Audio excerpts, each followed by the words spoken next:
We are breaking down 5 of the most unpopular looking cars the 1990s ever produced.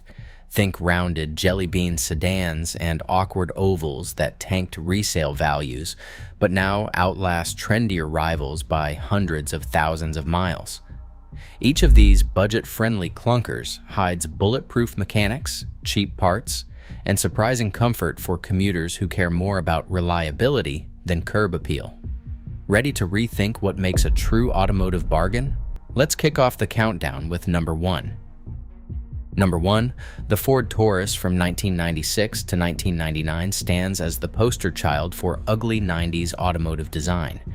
When Ford rolled out the radical oval heavy redesign, critics and buyers alike recoiled at what many called a featureless blob. The styling backlash was fierce, used values plummeted, and the Taurus quickly became a punchline for Jelly Bean-era excess. But behind that controversial look, Ford quietly engineered one of the most dependable family sedans of its time. The new body was not just for show. Aerodynamic tweaks dropped the drag coefficient from 0.32 to a slippery 0.29, boosting highway fuel economy by more than 20% compared to the boxier models that came before. Under the hood, most Tauruses packed a 3-liter or 3.4-liter V6, both using a timing chain instead of a belt, a detail that meant fewer expensive repairs and longer engine life. The simple front-wheel drive layout and independent suspension delivered a surprisingly smooth ride, earning the Taurus reliability and comfort scores hovering around 4 out of 5 in period owner surveys. Real-world longevity is easy to find. One commuter logged over 220,000 miles with nothing more than regular oil changes and a do-it-yourself water pump swap. Owners routinely report topping 200,000 miles, with parts and repairs cheap thanks to massive fleet sales. There are a few trouble spots. Look out for intake manifold and valve cover gasket leaks, and check that the transmission fluid has been changed on schedule. But for buyers willing to look past the ovals, the late 90s Taurus delivers bulletproof mechanics and dirt-cheap ownership, all wrapped in one of the most infamous shapes to ever grace American roads. Number 2, the 1990 to 1994 Chevrolet Lumina wears its rental car reputation like a beige badge of honor. With a shape so forgettable it blended into every airport lot and suburban driveway, the Lumina became the go-to sedan for fleet managers who valued reliability over style. Critics dismissed its bland, slab-sided profile as the definition of 1990s anonymity, but under that generic skin lay one of GM's most resilient platforms, the W-body. Most Luminas left the factory with either a 3.1-liter or 3.8-liter V6 engine. Those engines were shared with a long list of Buick, Pontiac, and Oldsmobile siblings. This cross-brand commonality meant cheap, easy-to-find parts, and straightforward repairs.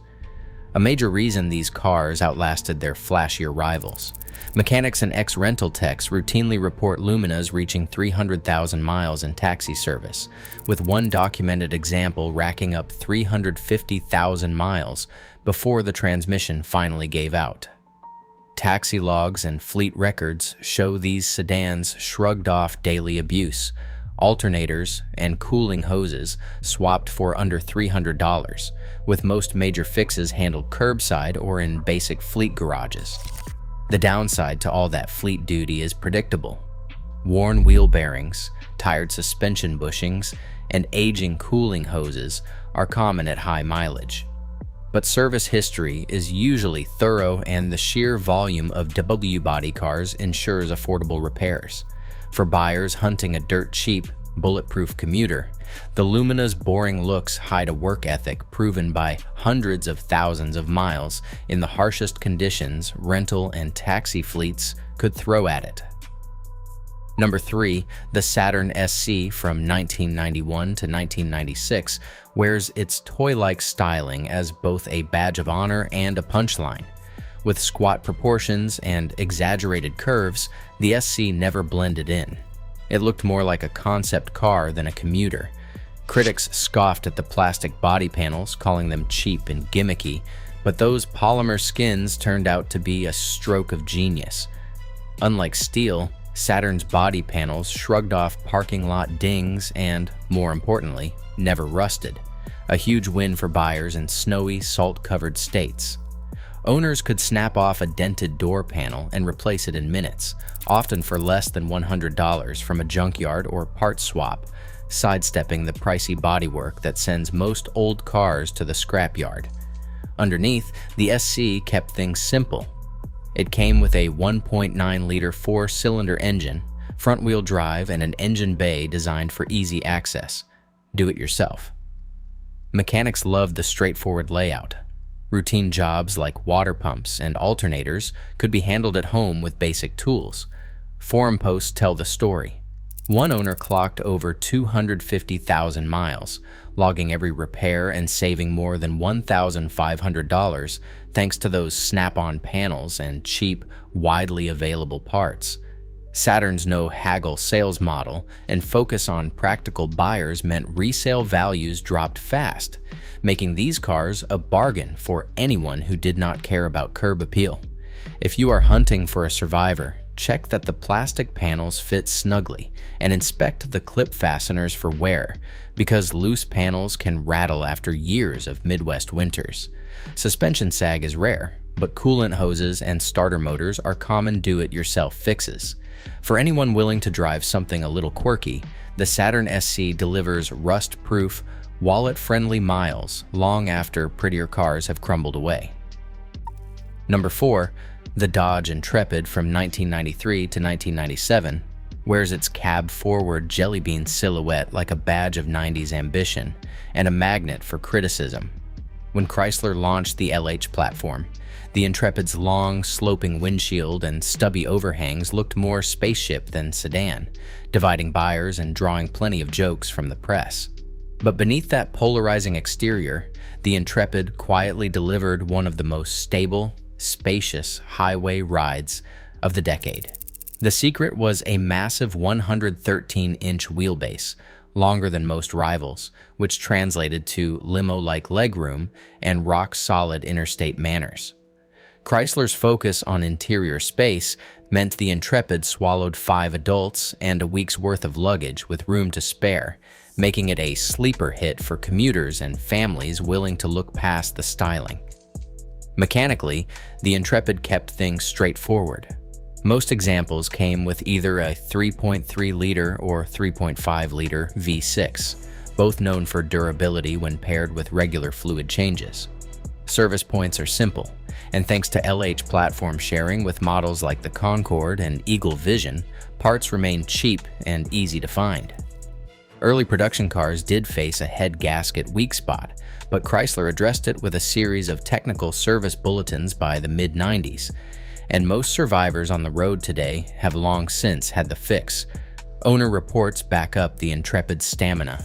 One daily driver logged 200,000 miles with little more than routine maintenance, praising the car's steady highway feel and roomy cabin. For buyers in snowy states, there is one caveat.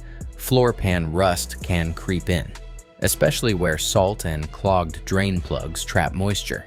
About a quarter of salt belt Intrepids show some underbody corrosion by 200,000 miles, though most dry state cars hold up well. When shopping, check the floorboards and rocker panels for soft spots, and look for evidence of the head gasket update on early models. If those boxes are checked, the Intrepid delivers dirt-cheap full-size comfort and bulletproof highway reliability, all hidden behind one of the most divisive shapes of the 90s. Number 5, the Chevrolet Caprice from 1991 to 1996 rolls in with a shape that has been mocked for decades.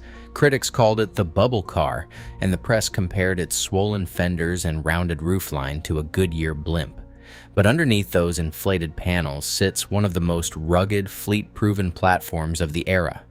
Police departments and taxi companies snapped up Caprices for one reason: mechanical toughness.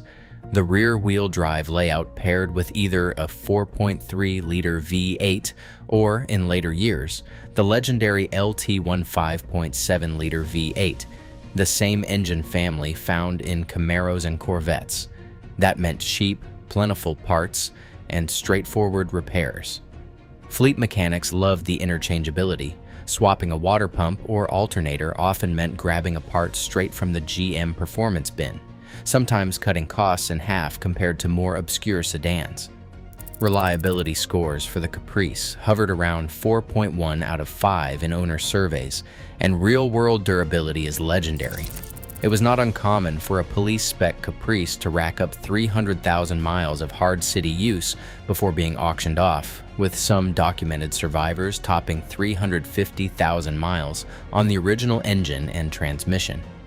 Fleet logs from the mid-90s report operating costs as low as 5 cents per mile, almost unheard of for a full-size V8 sedan.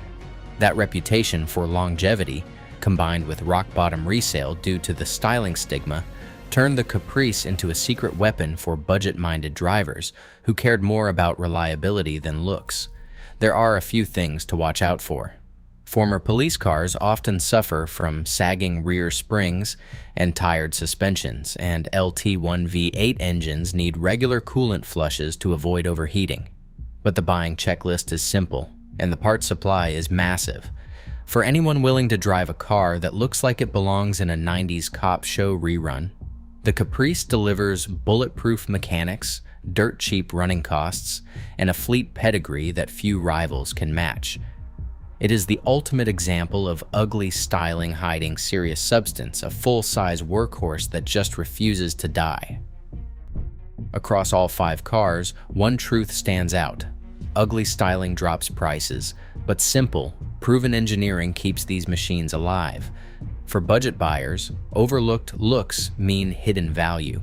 These 90s survivors prove that dependability outlasts design trends. Subscribe and tell us which forgotten 90s car you would drive every day.